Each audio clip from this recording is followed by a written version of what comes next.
নমস্কার বন্ধুরা, আমি সহেলি অলৌকিক জোনের আসরে তোমাদের আরও একবার স্বাগত জানাচ্ছি। বন্ধুরা, আজ অলৌকিক জোনের আসরে নিয়ে এসেছি রাঁচির ওয়ার সিমেট্রির একটা অদ্ভুত ঘটনা। শুনলে আশা করি তোমাদের ভালো লাগবে।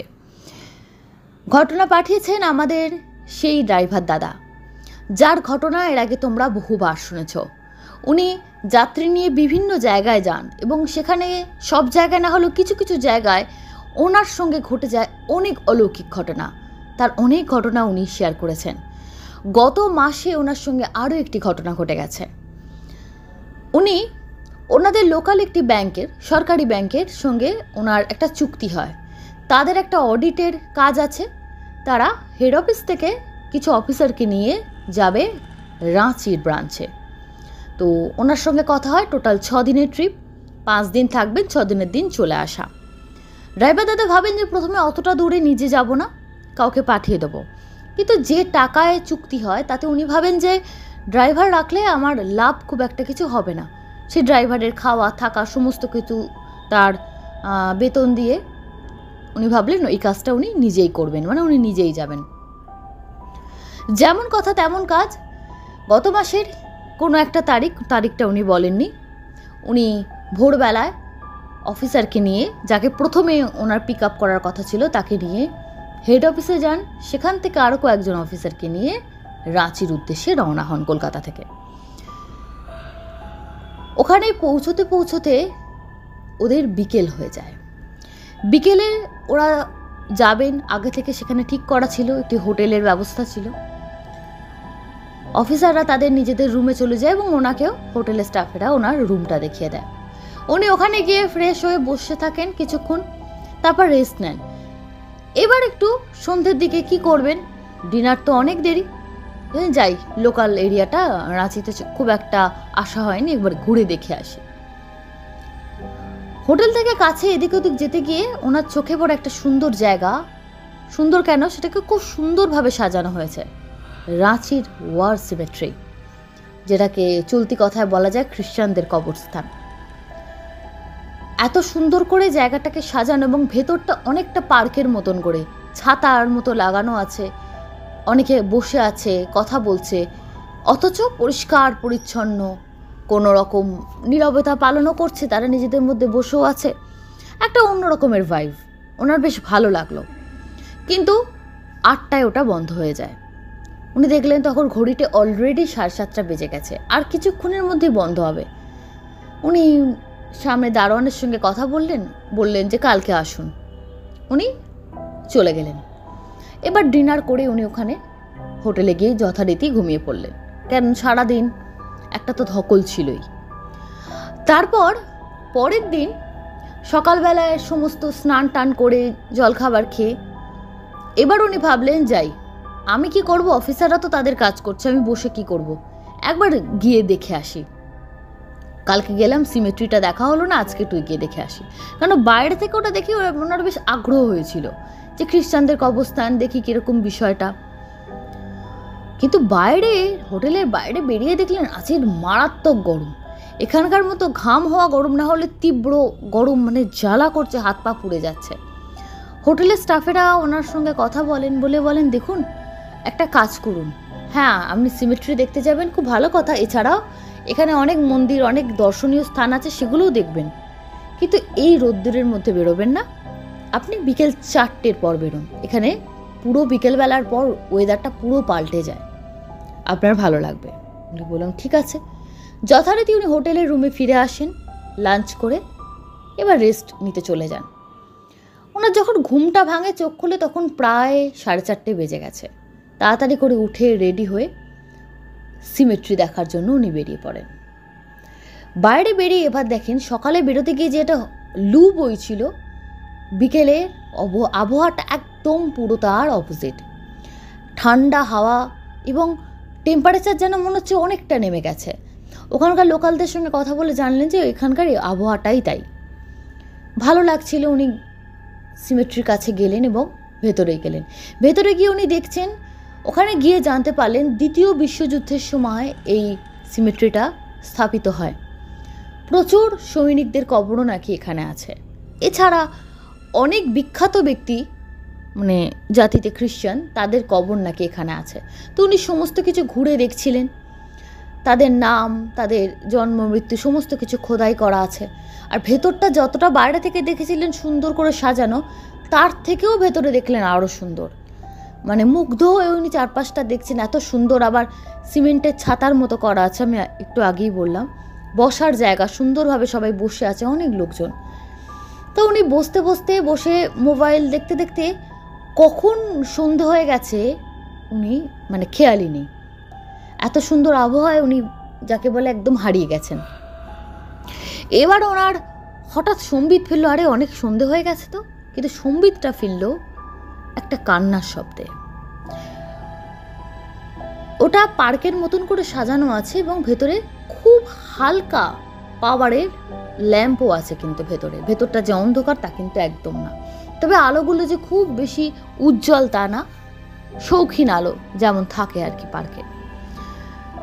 উনি কান্নাটা কোন দিক থেকে আসছে শব্দটাকে অনুসরণ করলেন, বসেই ছিলেন, তাকাচ্ছিলেন এদিক ওদিক। আর চট করে মেয়েলি গলায়, একটু অল্প বয়সী মেয়ের গলার কান্না। উনি বুঝতে পারছিলেন না সামনে যাওয়াটা ঠিক হবে। কারুর হয়তো প্রিয়জন সদ্য মারা গেছে, সে হয়তো এসেছে, বা অনেকে অনেক দিন মারা গেলেও তার মৃত্যুর দিনে তারা এসে প্রিয়জনকে স্মরণ করে, তেমন কিছু হতে পারে। উনি ঠিক সাহস করে এগোতে পারছিলেন না, আবার কৌতূহলটাকে দমন করতে পারছিলেন না যে কে মেয়েটা, কে এমনভাবে কাঁদে। কিন্তু কান্নার শব্দটা যেদিক থেকে আসছে এদিকটা উঁকি মেরে দেখলেন একটা মেয়ে সাদা পোশাক পরা পেছন ঘুরে বসে আছে। তবে তার মুখ টুক বডি পুরো পরিষ্কার না, যে কত বয়স কি বৃত্তান্ত এত কিছু বোঝা যাচ্ছে না। শুধু একটা মহিলা অবয়ব, সাদা পোশাক পরা, এটুকু বোঝা যাচ্ছে, এর থেকে বেশি কিছু বোঝা যাচ্ছে না। তারপর উনি ওনার মতো উঠে আস্তে আস্তে বেরিয়ে চলে এলেন। এসে এবার মাথার মধ্যে ওটাই ঘুরছিল যে কি হলো, কেন এরকম মনে হলো। এখানে আরও একটা জিনিস বলে দিই, উনি কিন্তু কান্নার শব্দটা যখন শুনছেন তখন কিন্তু অলরেডি 7:30 পেরিয়ে গেছে, প্রায় 8টা বাজবো। তার আগে ড্রাইভার গার্ড সাহেব এসে 2-1বার ওনাকে বলেও গেছেন যে আপনি, বলে হ্যাঁ যাচ্ছি।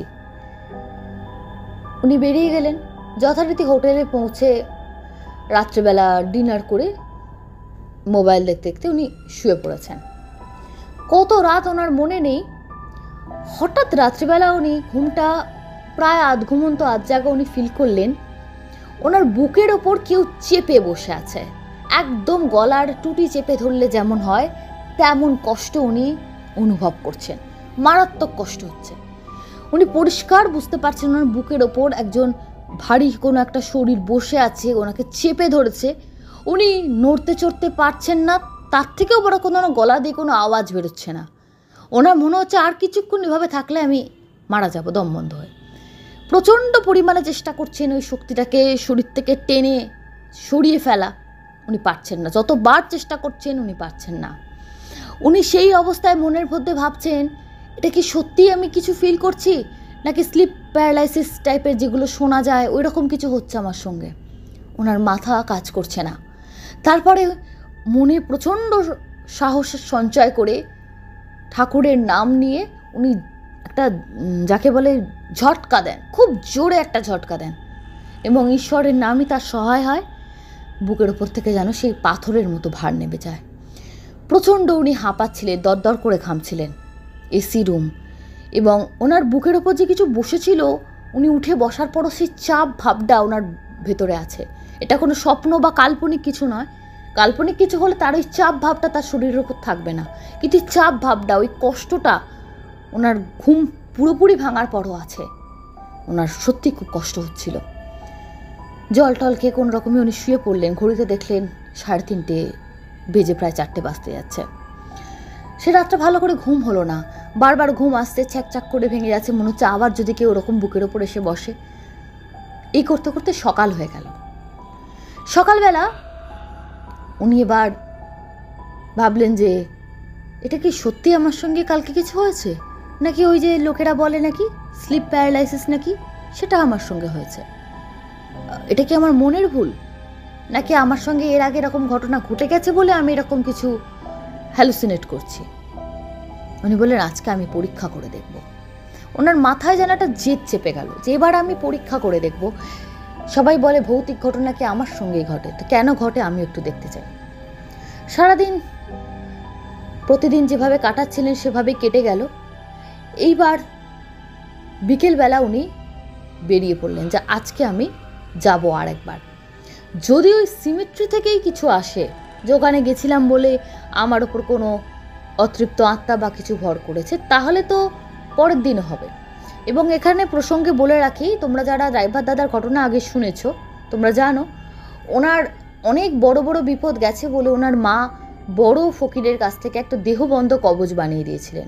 সে কবচটা উনি সঙ্গে রাখতেন, কিন্তু কিছু কিছু সময় কী করতেন, কবচ খুলে উনি পার্সে রেখে দিতেন বা কোনো একটা বাক্সে বা কিছুতে রেখে দিতেন। উনি কবচ ছাড়াই আবারও আগের দিনের মতো উনি গেলেন। ভাবলেন যে আজকে আর একটু বেশি সময় থাকবো, দেখি কিছু হয় কি না। যদি কিছু হয় তাহলে জানবো, ঠিক আছে, না হয় জানবো তাহলে আমার পুরোটাই কল্পনা বা স্লিপ প্যারালাইসিস, যাই বলি না কেন। উনি কিছু কোল্ড ড্রিঙ্কস, কিছু চিপসের প্যাকেট কিনে এবং কি অনেকটা সময় থাকবো সেই মনস্থ নিয়ে খাবার দাবার কিনে ওখানে গিয়ে বসলেন। নোংরা করবেন না, এদিক ওদিক ছড়াবেন না, তবু খাবার খাচ্ছেন, বসে আছেন, মোবাইল দেখছেন। এই করতে করতে 8টা ক্রস করে গেছে, 8টা বেজে গেছে। যিনি দারোয়ান সিমেট্রি, তিনি এসে বললেন দাদা এবার তো জায়গাটা থামতে হবে।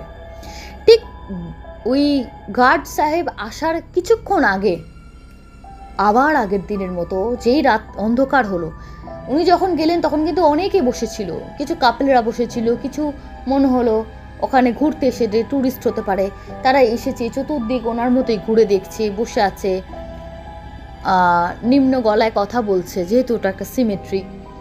কিন্তু সন্ধে হওয়ার আগেই কিভাবে তারা যেন উধাও হয়ে গেল। উনি মোবাইলে কিছু একটা দেখছিলেন, ভিডিও দেখছিলেন। উনি যখন চোখ তুললেন দেখলেন বাবা তেমন অন্ধকার হয়নি, 7টা বাজে, উনি তার আগে অন্ধকার নামার আগেই লোকেরা চলে গেছে, আর উনি তো প্রায় 8টা ক্রস করতে যাচ্ছে, উনি ওখানে বসে আছেন। কিন্তু অন্ধকার যেই গাঢ় হলো, আবার আবছা আলো, আবছা অন্ধকারে সেদিনকার মতো ওই ভদ্রমহিলার কান্না আবার শুনতে পাচ্ছেন। ভদ্রমহিলা বলা ভালো নাকি অল্প বয়সী মেয়ে বুঝতে পারছেন না, একটা মহিলার কান্না। কিন্তু আজও ওনার কাছে যেতে সাহস হচ্ছে না। একবার মনে হচ্ছে যাই আজকে সামনে গিয়ে পরীক্ষা করে দেখি যে সত্যি কোনো মানবী নাকি এ কোনো অন্য কেউ, এরকমভাবে ডুকরে ডুকরে কাঁদছে কেন। মহিলা দূর থেকে বোঝা যাচ্ছে, আবছা আলোয় তার সাদা পোশাকও বোঝা যাচ্ছে, কিন্তু তার বয়স, তার কতটা বাচ্চা না অনেক বড় লম্বা চওড়া কেউ, সেটা কিন্তু বোঝা যাচ্ছে। এখন উনি বসে সেই কবরটার ওপর প্রায় উবু হয়ে বসে কাঁদছেন। একটা আবছা মহিলার একটা কিন্তু ওনাকে দেখে একটা আকর্ষণ অনুভব করছে যে একবার উনি যাবেন, গিয়ে উনি দেখবেন যে সত্যি সত্যি মানুষ কিনা। তো এরকমই ভাবনা চিন্তা ওনার মনের মধ্যে চলছে যে আজকে আমি পরীক্ষা করে দেখব, যদি দেখি মানুষ সঙ্গে সঙ্গে সামনে থেকে সরে আসবো, আর যদি কোনো অশরীরী হয় তাহলে তো সে মিলিয়ে যাবে। উঠতে যাবেন তখনই সেই গার্ড আইলো, দাদা 8টা বেজে গেছে, আপনাকে একবার বলে গেলাম না উঠতে, আপনি এখনও যাননি, কালকে না হয় আসবেন, আমাদের এখন আমাকে চাবি দিতে হবে। উনি হ্যাঁ দাদা যাচ্ছি। কিন্তু উনি আসার পর অদ্ভুতভাবে সে কান্না মিলিয়ে গেল। উনি কথা বলছেন ওই ভদ্রলোকের সঙ্গে, দারোয়ান ভদ্রলোকের সঙ্গে, কিন্তু ওনাকে সেটা বলতে পারছেন না যে আমি কারো কান্না শুনতে পাচ্ছি বা কিছু, বা এতক্ষণ আমি শুনছিলাম, বা আপনি সেরকম কিছু শুনেছেন কি না উনি বলতে পারছেন না। কিছু কিছু জিনিস মুখে বলা যায় না। আস্তে আস্তে উনি বেরিয়ে চলে গেলেন, কিন্তু মনের মধ্যে সেই একটা উচ্চাটন বা একটা প্রমাণ করতে পারলেন না। কাছে গিয়ে দেখতে চাইছিলেন যে কে, কেন কাঁদছে, সত্যি সে কে, এগুলো উনি মনের মধ্যে ওনার চলছিল। হোটেলে পৌঁছলেন, যথারীতি ডিনার করে ঘুমাচ্ছেন। আবারও আগের দিনের মতো শরীরের উপর কেউ চেপে বসেছে। আগের দিনও ডিপ ঘুমিয়ে যাবার পর ফিল করেছিলেন, আজকেও তাই। শরীরের উপর প্রচণ্ড জোরে কে গলাটা চিপে শরীরের উপর বসে আছে, তাকে কিছুতেই সরাতে পারছেন না। এবং দ্বিতীয় দিনে ওনার যেন মনে হচ্ছে আজকে যেন আরও জোরে চেপে ধরেছে গলাটা, কিছুতেই সে উঠবে না, মানে ওনাকে যেন শেষ করে দেবে তারপর ছাড়বে, এরকম একটা পরিস্থিতি। প্রচণ্ড ভয় লাগছে। উনি যে খাটে শুয়ে থাকেন তার পাশেই একটা ওয়ালেটের মধ্যে ওনার সেই দেহবন্ধ কবচ রাখা আছে এবং দূরেই মায়ের একটা ফটোও রাখা আছে। মন থেকে একটা জোর আনলেন যে আমাকে বাঁচতে হবে, আমার ওখানে যাওয়াটা বোধহয় সত্যিই ঠিক হয়নি। তাহলে এটা আমি কল্পনা ছিল না আগের দিন, এটা ঘটেছে আগের দিন, আজকেও আমার সঙ্গে একই ঘটনা ঘটছে। উনি জয় মা তারা বলে চিৎকার করে ওই বাঁধন উনি ছাড়ালেন। আজকেও আবার সেই কষ্ট চেপে এতক্ষণ কেউ ধরে রেখেছিল, সেই কষ্টটা প্রচণ্ডভাবে সারা শরীর, ওনার মাথা রগ অবধি ঝনঝন করছে। শরীর একদম দুর্বল, যে শরীরের মধ্যে নিজের কোনো যেন ওজন পাচ্ছেন না, খুব অসুস্থ ফিল করছেন। রাত্রিটা কোনো রকম কাটলো। পরের দিন সকালে ভাবলেন না, ভুল আমার বাড়াবাড়ি করে দ্বিতীয় দিন ওইভাবে প্রমাণ খেলা বা নিজের মনকে সান্ত্বনা দেওয়ার জন্য আমার দ্বিতীয়বার যাওয়াটা উচিত হয়নি। তাও কবচটাকে ব্যাগে রেখে দিয়ে শুধু ওভাবে যাওয়াটা আমি খুব ভুল কাজ করেছি। মনের মধ্যে এবার একটু বেশ ভয় ওনার চেপে ধরেছে।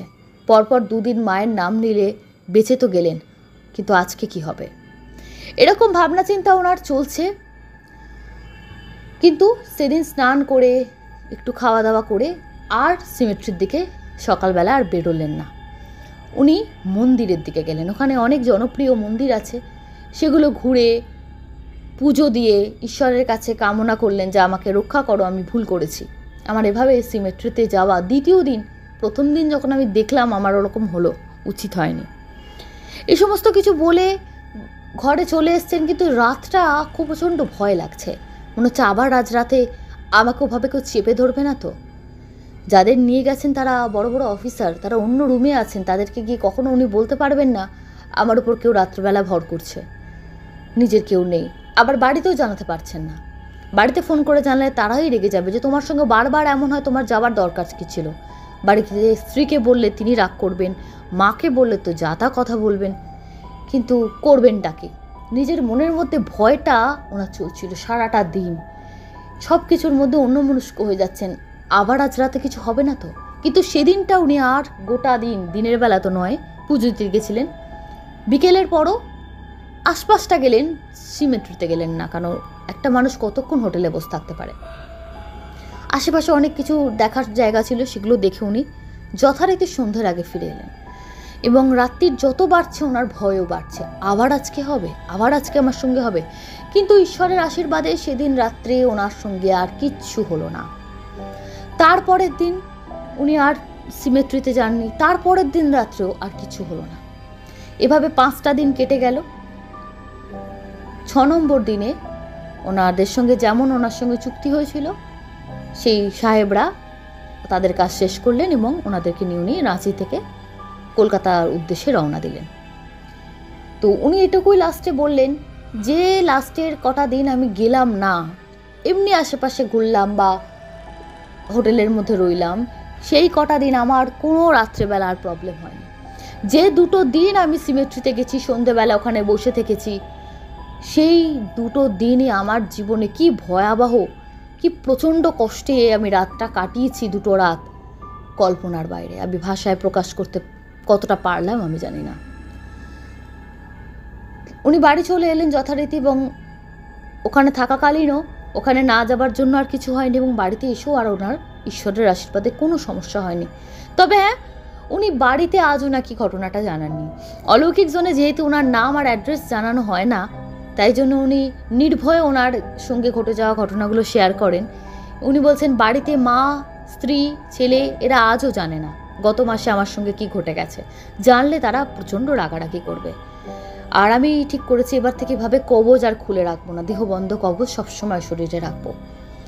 আরও কিছু কথা উনি বলেছেন যেটা আমি মনে করছি শেয়ার করা খুব প্রয়োজন। এটা তো গেল ওনার ঘটনা। এবার উনি বললেন অনেকে জিজ্ঞেস করে বা উনি কমেন্ট বক্সেও পড়েন বারবার এরকম হয় কেন। উনি বললেন আমি গাড়ি নিয়ে বহু জায়গায় যাই, তার মানে কি এই সব জায়গায় আমার সঙ্গে এরকম ঘটনা ঘটে?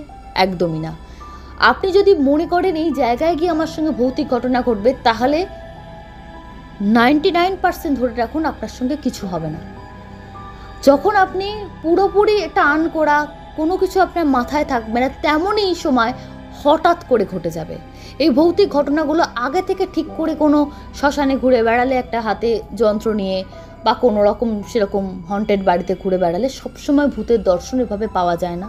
প্রথমত সবাই পায় না, দ্বিতীয়ত উনি বলছেন চাইলেই পাওয়া যায় না। অপদেবতা তো এই কারণেই বলা হয়েছে না, দেবতা অপদেবতা, তাদের চাইলেই দেখা যায় না বা তারা সাক্ষাৎ দেন না। এগুলো হঠাৎ করে ঘটে যায়, কার সঙ্গে কখন কোন পরিস্থিতিতে ঘটবে কেউ বলতে পারে না। উনি বলছেন আমি নিজেও যদি ভাবি এখানে যাবো গিয়ে আমি ভূত দেখবো, আমি জীবনে কোনো দিন কিছু ফিল করব না। হঠাৎ করে ঘটনাগুলো ঘটে।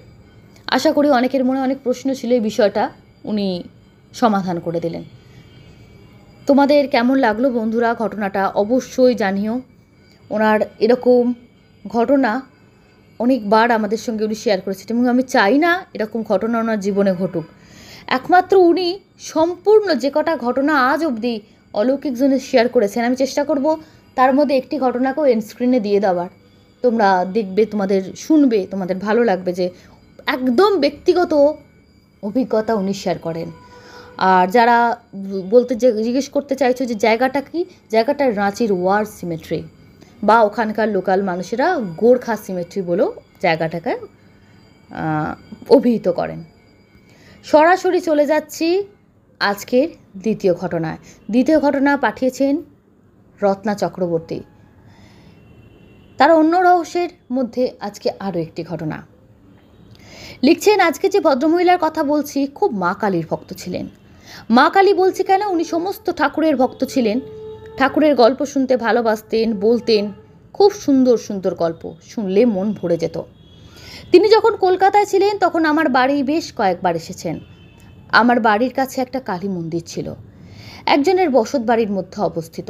তাদের যৌথ পরিবার, অনেক জ্ঞাতি ভাই আত্মীয় পরিজন নিয়ে সংসার। দৈনিক একজন পুরোহিত এসে পুজো করে দিয়ে যান, আর কালী পুজোর সময় খুব ধুমধাম করে পুজো হয়, প্রচুর লোক নিমন্ত্রণ হয়। ফল বলি, আগে পাঁঠা বলিও হতো, তবে এখন ফল বলি হয়। আমার মেয়ে যখন ছোট আমি তখন দেখেছি বিশেষ কাজের জন্য তাদের বাড়ি প্রতি সপ্তাহে আমার যেতে হতো। সেই সময় এই ভক্ত মহিলা আমার বাড়ি আসতেন। তারপর তার ছেলে বদলি হয়ে গেল, উনিও ছেলের সাথে কর্মস্থলে চলে গেলেন। তারপরও এক আধবার চিঠি চাপাটি চলতো, তখন তো অত মোবাইল সরগড় হয়নি। কিছুদিন এভাবে চলার পর চিঠিপত্র বন্ধ হয়ে গেল। কিছুদিন বাদে খবর পেলাম উনি মারা গেছেন। আমার থেকে অনেকটাই বড় ছিলেন, আমায় ভালোবাসতেন। খুব মন খারাপ হয়েছিল। তার ভক্তির যে গল্প আপনাদের বলছি সেটা হলো উনি মাঝে মাঝে বেহালায় আসতেন। আমার মতো আরও ওনার অনেক পরিচিত ছিলেন।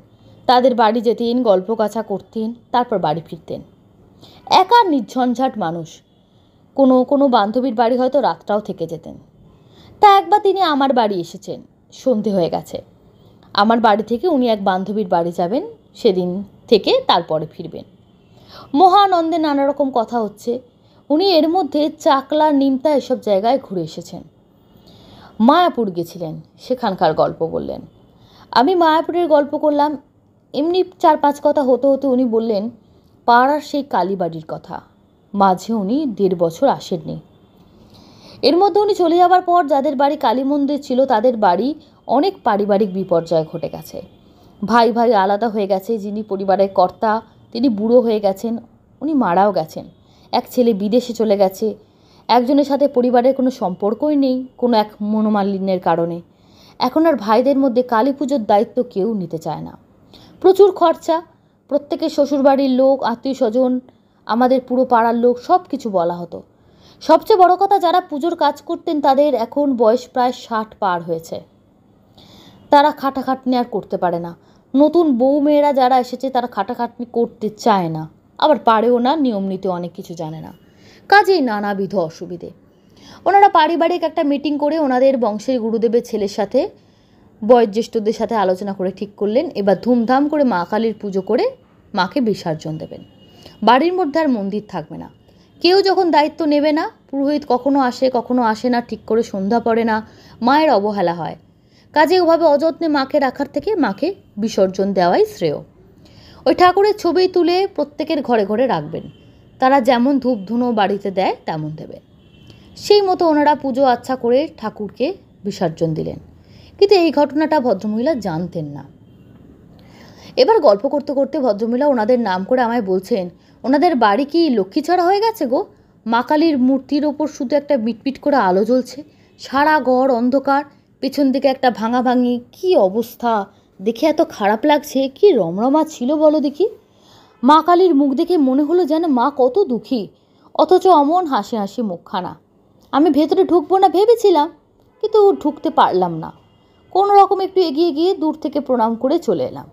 মায়ের পায়ে একটু ফুল আনবো ভেবেছিলাম, কিন্তু ফেরার সময় দেখি একটা ভাঙা ইটের ওপর মন্দিরের বাসি ফুল বেলপাতা পড়ে আছে। ওই মন্দির পরিষ্কার করে ফেলেছে আর কি, ওটাই তুলে আনলাম মায়ের পায়ের থেকে। নেওয়া তো হলো না। ওনার কথা শুনে আমি হতভম্ব হয়ে গেলাম। উনি বলেন কি, ঠাকুর বিসর্জন গেছে অন্তত 6 মাস হয়ে গেছে, সেই কালী পুজোর পরে। উনি এখন বলছেন নাকি মায়ের ফুল বেলপাতা পেয়েছেন, একটু দূর থেকে মায়ের দর্শন করেছেন। আমি বললাম, তুমি ভুল করছো দিদি, কি দেখেছো? ওখানে মায়ের মূর্তি তো আর নেই, মা তো ভাসান গেছেন। তারপর আমি যেটুকু জানি সেসব কথা ওনাকে খুলে বললাম। উনি বললেন, এ তুমি কি বলছো ভাই, এই দেখো। বলেই উনি ওনার বটুয়া থেকে একটা জবা ফুল, দোমড়ানো মোচড়ানো সবুজ বেলপাতা, সিঁদুর লাগা অবস্থায় আমাকে দেখালেন। আমি হতভম্ব হয়ে গেলাম। আবার ওনার সাথে আমি রাস্তা দিয়ে গেলাম। না, কোথাও মায়ের মূর্তি নেই।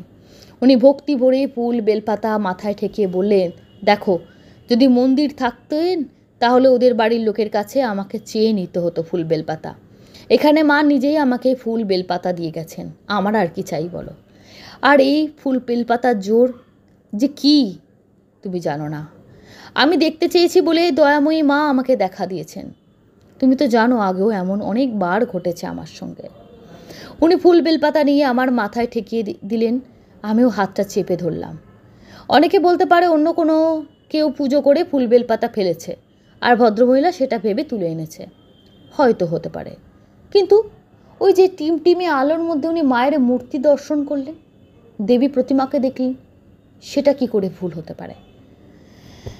তবে আমি ওনার অস্তিত্বটা বিশ্বাস করতে ভালোবাসি। মনে করি উনি যেটা দেখেছিলেন সেটা ওনাকে মা দেখিয়েছিলেন। উনি যা পেয়েছেন মাই দিয়েছেন। যারা বলে মা নেই তাদের বিশ্বাস মা নেই। যারা বলে মা আছে, মা যে কোনো রূপে যে কোনোভাবে তাদেরকে ধরা দেয়, মা বুঝিয়ে দেন আমি আছি। অসম্ভব ভালো লাগলো দুটো ঘটনাই। তোমাদের কেমন লাগলো অবশ্যই তোমরা কমেন্ট করে জানাতে ভুলো না। সরাসরি চলে যাচ্ছে আজকে কমেন্ট বক্স সেকশানে। কমেন্ট করেছেন অডিও 8487, দারুণ দারুণ কমেন্ট করেছেন সিনচান বিডি, কমেন্ট করেছেন একে লিখেছেন, সবার প্রথমে আমার কমেন্ট পড়া চাই। আপনার কমেন্ট পড়লাম। প্রাতনু ভট্টাচার্য কমেন্ট করেছেন, সুস্মিতা ঘোষ, পার্থ পাল, পি উদাস, হরর শপ, পারমিতা মুখার্জি, জ্যোতিকা কুণ্ডু, পূজা মুখার্জি, সানিয়া মণ্ডল, মিস্টার সোহম, মৌসুমী সরকার, ডিলাইটফুল কার র্যালি, উজ্জ্বল ঘোষ, পি উদাস, টিনা শর্মা, শাইনা রবির, এ রব কাজী। উনি বলছেন, আপু দীর্ঘদিন ধরে আপনার চ্যানেলে ঘটনা শুনছি, জিনের কাহিনী শুনতে চাই। এই চ্যানেলে জিনের ঘটনা খুব কম শোনানো হয়েছে। জিনের ঘটনা সেভাবে আমার চ্যানেলে আসেনি, আপনারা যদি পাঠান আমি অবশ্যই শোনাবো।